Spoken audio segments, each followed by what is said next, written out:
করে ঘটনাস্থলেই মারা যান তিনি। পরিবার জানায় ডিশ ব্যবসাকে কেন্দ্র করে বেশ কয়েকবার হুমকি পেয়েছিলেন নিহত শাহজাহান। দোষীদের দ্রুত আইনের আওতায় এনে দৃষ্টান্তমূলক শাস্তি নিশ্চিতের দাবি জানান তারা। ঘটনার পর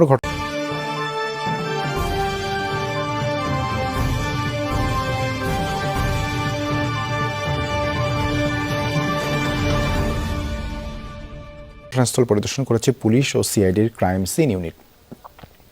আলামত সংগ্রহ করছে তারা। আশেপাশের দোকান ও বাড়ির সিসিটিভি ফুটেজ দেখে দোষীদের শনাক্ত করার কাজ চলছে বলে জানান দক্ষিণখান থানার ভারপ্রাপ্ত কর্মকর্তা।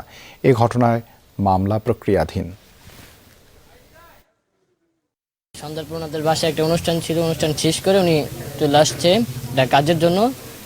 কাজ থেকে আসার পরে মানে বাসায় ফেরার পথে ওনার এই অবস্থা।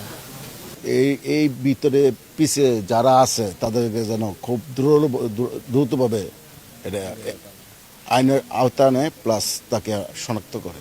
আমার ভাই ডিশের ব্যবসার জন্য অনেক আগে থেকে হুমকি টুমকি দিতেছে।